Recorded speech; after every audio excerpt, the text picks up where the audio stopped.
तर मग आज बघणार आहे आपण मी माझी हरतालिकेची पूजा घरच्या घरी किती सोप्या पद्धतीने करते ते. तर माझा व्हिडिओ तुम्ही शेवटपर्यंत बघा. आमच्या विदर्भाकडे अशा पद्धतीने गौर पेरून त्यामध्ये हरतालिकेची पूजा केली जाते. सकाळचे नित्यकर्म आटपून मी घरातील बाप्पा करून घेतले होते.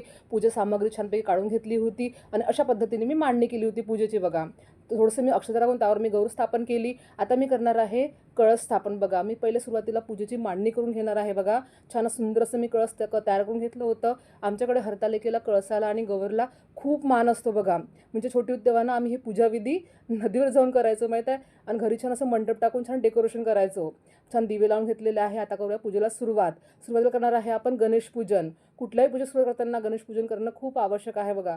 मी छोटी होती तेव्हा आम्ही मस्तपैकी गौर घेऊन नदीवर जायचो. नदीच्या वाळूनी मस्तपैकी गौरमध्ये आणि नदीच्या काठावर नाही का महादेव काढायचो, पूजा करायचो, आरती करायचो, नदीमध्ये आंघोळ करायचो. रात्री 12 वाजेपर्यंत जागरण करून रात्री 12 वाजता महादेवाच्या मंदिरात जायचो. आता बघा, आता छानपैकी आपण कळस स्थापन करणार आहे बघा.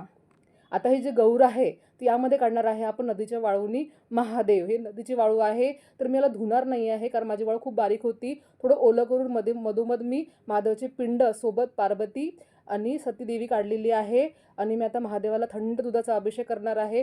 थोडं थोडं दूध टाकून मस्तपैकी अभिषेक करून घेतलेला आहे. हे 3 बोटं घेऊन मस्त चंदन लावून घेणार आहे बघा. थोडं अक्षदा वाहणार आहे. आवडतं बेल आणि पांढरं फूल वाहणार आहे महादेवाला बघा. आणि सोबतच वाहणार आहे मी रुद्राक्ष आणि कमलगट्टू बघा. आधी ही पूजा मी नदीवर करायचो, आता आपण घरात करत आहे बघा. खूप असा फरक पडलेला आहे. आता आपण पार्वती आणि सतीदेवीची पूजा करून घेणार आहे बघा. त्यांचा पण छान असा अभिषेक करून घेणार आहे. हळद कुंकू अक्षदा अर्पण करून घेणार आहे. फूल अर्पण करणार आहे बघा. छान अशी पूजाविधी करणार आहे. आता मस्तपैकी आपण यांना वनस्पती वाहणार आहे. आम्ही आमच्या गावाकडे 16 प्रकारचे 16 पानं, एक एक वनस्पतीचे 16 पानं वाहायचो. आता अशा पद्धतीची वनस्पती मिळते बघा. आता मस्तपैकी एक वनस्पती वाहायचं आहे. त्या दूध दोराने सुतवायचं आहे बघा.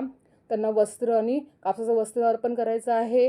फळं फूल द्यायचं आहे बघा. आता नैवेद्य दिलेला आहे मी दूध साखर आणि ड्रायफ्रूटचा बघा. आणि मस्तपैकी हरतालिका देवीची वटी भरलेली आहे बघा. अगदी साध्या सोप्या पद्धतीने मी हरतालिका करते आहे बघा. आणि सोबत वटीवर मस्तपैकी हळद कुंकू अक्षदा आणि फूल अर्पण करायचं आहे. चातुर्मासामधून मी हरतालिकेची कहाणी वाचलेली आहे. मस्तपैकी आरती केलेली आहे बघा. हरतालिकेची आरती यूट्यूबवर आपल्याला सहज मिळते. कापुराची आरती करून अशा पद्धतीने मी माझी हरतालिकेची पूजाविधी संपन्न केली होती. तर तुम्हाला माझी हरतालिकेची पूजा कशी वाटली आणि तुम्ही लहान असताना हरतालिका कशी साजरी करायची मला कमेंट करून नक्की सांगा. भेटू नेक्स्ट व्हिडिओमध्ये. Bye bye.